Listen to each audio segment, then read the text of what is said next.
Don't enter this ocean. The wind along the coast of Black Hollow Beach, Maine carried a warning no one seemed to hear. It wasn't written on any sign. It wasn't spoken by any official. But the locals knew. Don't go into that water after sunset. Ethan Cole didn't believe in warnings like that. A travel vlogger from London chasing extreme content, Ethan had built his YouTube channel on exploring forbidden places. Abandoned hospitals, haunted forests, cursed roads, he had done them all.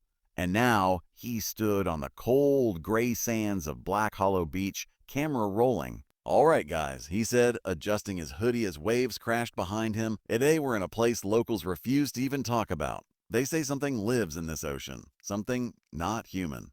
He smirked. Sounds perfect, right? Behind him, the ocean stretched endlessly, dark, almost black under the cloudy sky. The water looked wrong. Too still between waves, too silent. Even the seagulls were missing. Earlier that day, Ethan had met an old fisherman near the docks. "You filming out there?" the man asked, eyes narrow. "Yeah," Ethan replied casually. "Heard some creepy stories." The fisherman didn't smile. "That ain't stories. That water takes people." Ethan chuckled. "Every ocean does." The man leaned closer, his voice dropped. No, this one brings them back." Ethan ignored him. Now, as the sun dipped below the horizon, painting the sky in deep red, he walked closer to the shoreline. People claim they see figures in the water," he whispered dramatically to the camera. Shadows moving where nothing should be. Some even say the ocean watches you." A wave rolled in, touching his boots. He paused. For a second he felt it. A strange sensation, like something cold, brushing against his mind. He shook it off. "All right, let's go in." The water was freezing. As Ethan stepped in, he sucked in a sharp breath. "Oh, bloody hell, that's cold." But he kept going, camera still rolling, knee deep, waist deep. The ocean felt thick, not like normal seawater. It resisted him like he was pushing through something alive. "Okay, that's weird," he muttered. Then something touched his leg. Ethan froze. Did you see that?" he whispered. The camera shook slightly as he pointed it down. The water was too dark to see anything clearly.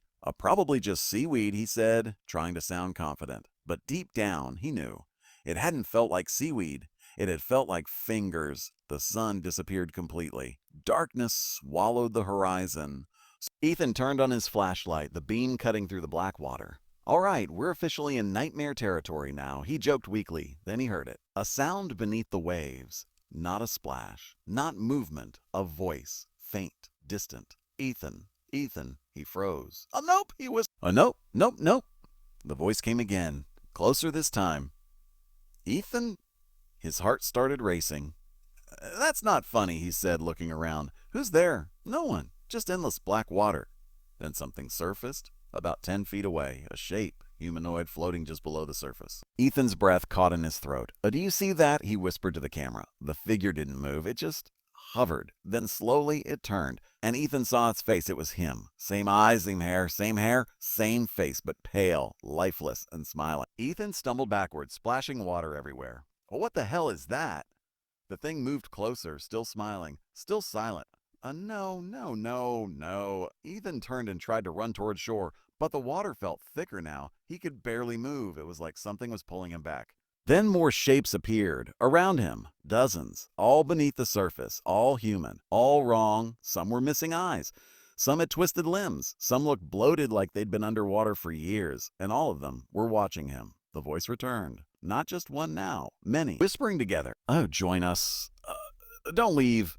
Ethan screamed, struggling to move. "Let me go!" Something grabbed his ankle. This time he saw it.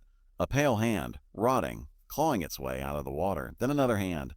And another. They began pulling him down. Ethan dropped the camera. The Lingam dropped. The footage tilted, capturing chaos, water splashing, Ethan screaming, hands dragging him under. The last thing visible before the camera sank slightly into the shallow water was Ethan's face, terrified, desperate, then gone. The ocean went still again, silent, like nothing had happened. The next morning, the camera was found on the shore, still recording. Police reviewed the footage. They saw everything, the voices, the figure, the hands.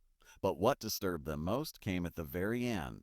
After Ethan disappeared, the camera kept recording for another 30 seconds. And in those final moments, a figure slowly rose from the water, walking toward the shore, dripping wet, face hidden in shadow. Then it stepped into the light. It was Ethan, smiling. But his eyes, they weren't human anymore. The footage cut to black. The case was closed as accidental drowning.